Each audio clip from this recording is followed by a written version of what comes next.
오늘은 이 본문 말씀을 통해서 이 산지를 내게 주소서란 제목으로 은혜를 나누기를 원합니다.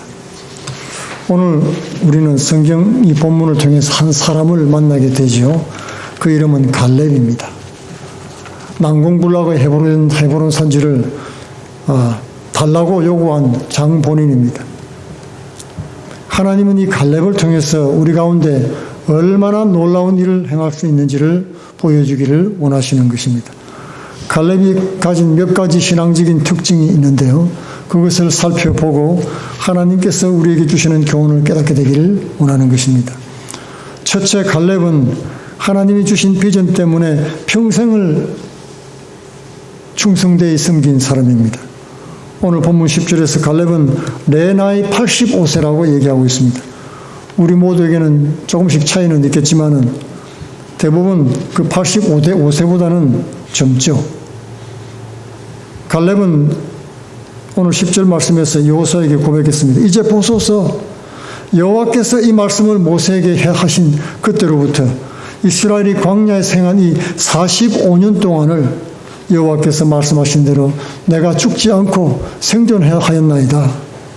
하나님 말씀대로 불순종한 광야일세는 광야에서 다 죽었지만은 갈렙은 과연 85년의 세월을 살아남았습니다. 그리고 그 후반기 6, 7년 동안은 가나안 전쟁 최선봉에 서서 용감하게 싸웠던 것입니다.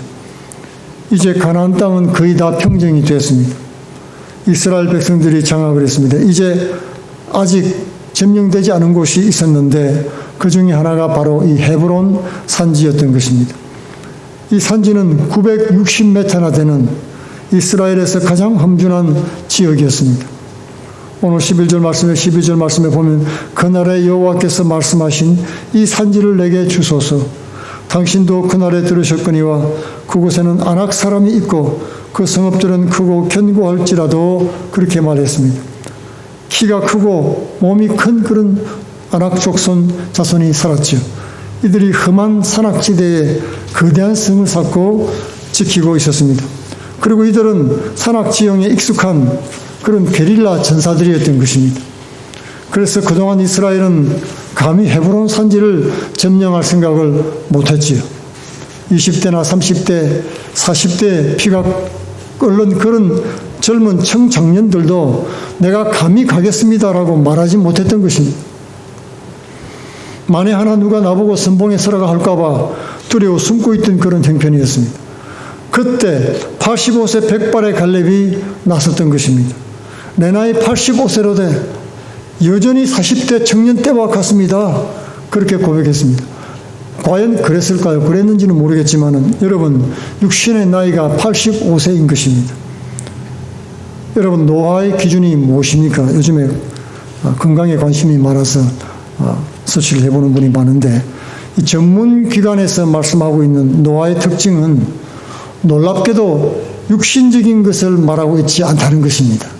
육신적인 노화가 아니고 최근에 일을 잘 잊어버린다든지 아니면 혼자 있기를 즐긴다든지 생활을 단조롭게 하기를 원한다든지 새로운 일을 해나가는 것을 피한다든지 과거에 알고 지내던 친지들 외에는 새로운 사람을 안 만나고 싶어 한다든지 사회적 변화를 원치 않는다든지 뭐 그런 것은 정신적인 것들이라는 거예요. 그러나 이 갈렙은 달랐던 것을 볼 수 있죠. 새로운 일을 바라보았던 것입니다. 하나님이 우리에게 주신 땅인데 왜 못 간단 말인가? 젊은들이 못 가면 내가 가겠다. 그는 헤브론 산지로 이사가는 꿈을 꾸었습니다. 그리고 그곳에 정착하는 꿈을 꾸었던 것입니다. 그것은 하나님께서 심어주신 꿈이었습니다. 하나님이 우리에게 주신 땅을 우리가 왜 점령을 못하겠는가? 이 산지를 내게 주소서. 하나님이 함께 하시면 이 아낙 자손을 반드시 쫓아내겠습니다. 이것이 갈렙의 신앙이었던 것입니다. 하나님이 함께 하시면, 하나님께서 차지하라고 하셨으니까 하나님이 함께 하시면 반드시 그리 될 것이다. 갈렙 장군은 하나님이 함께 하시는 것과 그렇지 않을 때의 차이점을 분명하게 알고 있었습니다. 비록 육신은 청년이 아니었지만 그 신앙과 정신세계는 젊은 사람이었습니다. 하나님을 신뢰하고 믿음으로 가득 찬 젊은 용사였던 것입니다. 그렇기 때문에 신명기 1장 36절에서 오직 여분네 아들 갈렙은 온전히 여호와를 순종하였다고 말했습니다. 그러면서 갈렙에게 특권을 주었어요. 갈렙 그는 그 땅을 볼 것이요 그가 밟은 땅은 내와 그와 그의 자손에게 주리라. 그가 점령하는 모든 땅에 대한 권한을 하나님께로부터 받았던 것입니다. 그러므로 갈렙은 사실 힘든 헤브론 산지에 올라갈 필요가 없었습니다. 그가 이미 밟은 많은 땅 가운데서 요구할 권한이 있었다는 것입니다. 내가 여리고성을 먼저 점령을 했습니다. 내가 아이성을 점령했습니다. 그러니 내게 필요한 성들을 다 어느 곳이나 달라고 요구할 수가 있었던 것입니다. 르우벤과 갓, 므낫세 반시파처럼 먼저 차지한 좋은 땅을 요구할 수 있었다는 것입니다. 그러나 갈렙은 자신의 특권을 자기나 자기 집안만을 위해서 사용하지 않았습니다. 자기 집단이나 자기 세력을 키우는 데만 사용하지 않았습니다. 갈렙은 알고 있었습니다. 이 특권은 나만을 위한 것이 아니고 하나님의 영광을 위해서 쓰라고 주셨다는 것입니다. 그리스도인들은 기본적으로 예수를 믿고 구원 얻은 특권을 받았지요. 하나님의 독생자 예수 그리스도께서 십자가에서 자신을 내어주시고 그 핏값으로 천국과 영생을 얻게 된 것입니다. 그러므로 우리 모두는 그 은혜와 특권을 입은 사람들입니다. 이 특권은 나를 지키는 데만 사용하는 것이 아니고 하나님의 뜻과 그 나라를 위해서 사용되도록 기도해야 되는 것입니다. 하나님, 내가 감당할 수 있는 산지를 내게도 주소서. 내게 주실 헤브론 산지를 보여주옵소서. 주의 나라와 복음이 확장될 수 있도록 하여 주옵소서. 헤브론 산지와 이런 일들은 무엇을 의미하는 것입니까? 사실 우리가 보기에 눈으로 볼 때, 생각할 때 불가능하고 어려워 보이는 일들을 말하는 것입니다. 그럴지라도 믿음으로 우리가 새로운 선교지를 찾고 바라보고 새로운 개척지와 발전을 위해서 우리 가진 축복과 특권들을 용감하게 사용해야 됩니다. 그렇게 해달라고 기도해야 되는 것입니다. 두 번째로 갈렙은 하나님과 여호와 하나님만을 온전히 쫓아 순종했습니다.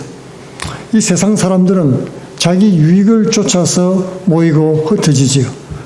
정치의 특징이 바로 그것입니다. 자신의 이익을 따라 뭉치는 이익 집단인 것입니다. 유익이 되면 모이고 유익이 없으면 피하고 방관합니다. 그러나 갈렙은 내게 이익이 되든 손해가 되든 하나님을 믿는 믿음 하나로 85년을 살아왔던 것입니다. 오늘 9절 말씀에 그날에 모세가 맹세하여 가로되 네가 나의 하나님 여호와를 온전히 쫓았다 그렇게 말씀하고 있죠. 그리고 갈렙의 동력자 지도자 여호수아도 14절에서 그렇게 갈렙을 가리켜서 말하고 있습니다. 이는 그가 이스라엘 하나님 여호와를 온전히 쫓았다고 했던 것입니다. 갈렙을 보는 사람은 누구나 그를 온전한 순종의 사람이라고 인정해 줬던 것입니다. 누가 봐도 그랬다는 거죠. 갈렙의 신앙은 어떤 환경에서도 온전히 순종을 했습니다. 사람은 환경 따라 변하기가 쉽습니다. 환경 따라 잘 적응하는 사람이 성공한다고 믿고 있습니다. 적자 생존 법칙이죠. 그러나 갈렙은 어떤 상황에서도 전능하신 하나님만 믿고 따라갔던 것입니다. 그는 본래 이스라엘 사람이 아니었어요. 놀라운 일이죠. 그니스 사람 여분네 아들이라고 했는데 이 그니스 사람은 에돔 땅에 거했던 에돔 족속 중에 하나였습니다. 출애굽 때 따라온 잡족들 중에 하나였던 것입니다. 그런데 그가 이스라엘 여호와 하나님을 만나고 그분을 창조주인 것을 믿고 나의 하나님으로 고백했습니다. 그리고 얼마나 그 여호와 하나님을 온전히 쫓았던지 유다 지파의 족장으로 추대되기까지 된 것이었습니다. 과거에 갈렙은 12정탐꾼으로 가나안 땅을 탐지했죠. 다른 10명은 그 땅을 악평하고 불평했습니다. 과연 그 땅은 젖과 꿀이 흐르고 그 민들은 너무 잘 먹고 잘 살아서 키도 크고 장대하고 성읍들도 크고 견고했습니다. 우리가 볼 때 마치 메뚜기 같았습니다. 사실 이스라엘 백성들은 유랑민족이었죠.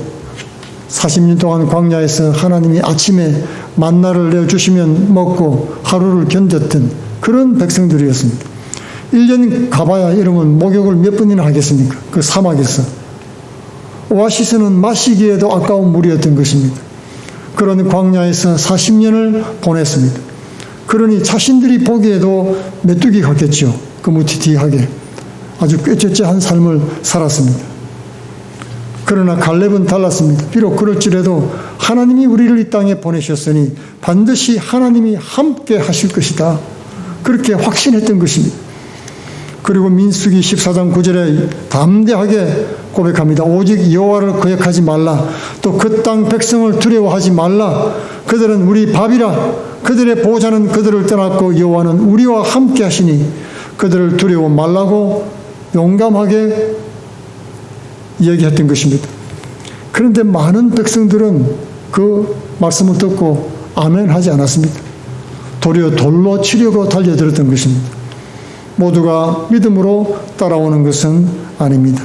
우리가 믿음으로 살고 믿음의 말과 믿음의 행동을 한다고 주위 사람들이 다 좋아하는 것이 아니란 말이죠. 때로는 믿음으로 해서 어려운 일을 우리가 당할 수도 있는 것입니다. 그러나 걱정할 필요가 없습니다. 하나님의 영광이 회막 가운데 나타났습니다.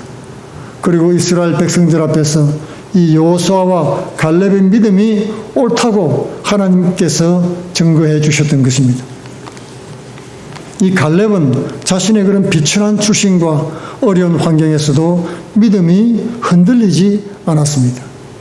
어떤 고난 속에서도 맡겨주신 사명에 최선을 다하는 삶을 살았던 것입니다. 그럴 때 하나님은 그의 생명을 지켜주시고 믿음대로 되는 역사가 나타나게 됐던 것입니다.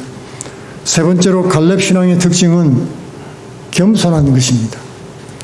우리가 보통 사람들과 비교해서 어떤 특권과 혜택을 많이 누리게 되면은 교만하기가 쉽지요. 그럴 경우에는 차라리 우리는 하나님 내게 주신 특권과 자유를 거두어 주옵소서. 그리고 내 인생에 하나님 앞에 겸손하게 해달라고 기도하는 것이 차라리 나을 것입니다. 갈렙은 여호수아와 함께 이스라엘을 이끌어갈 수 있는 강한 족장의 그런 권세가 있었습니다. 여러분, 유다 족장은 이스라엘 중에서 가장 강력한 족장 중에 하나인 것입니다. 그러나 그는 평생 하나님과 사람 앞에 겸손했습니다. 자기 친구였던 여호수아가 모세의 후계자가 됐지요. 그리고 자신의 상관이 되었을 때 그때부터 그 후로 평생 여호수아의 그림자가 되어서 충성을 다했던 것입니다. 사람을 보지 않고 하나님을 보았습니다. 오늘 본문 같은 상황도 마찬가지입니다. 갈렙은 여호수아에게 나와서 이렇게 부탁하거나 통보하지 않아도 됐던 겁니다. 그저 군대를 이끌고 헤브론 산지를 가서 정령하면 되는 거였습니다. 그러나 그는 그렇게 하지 않았죠.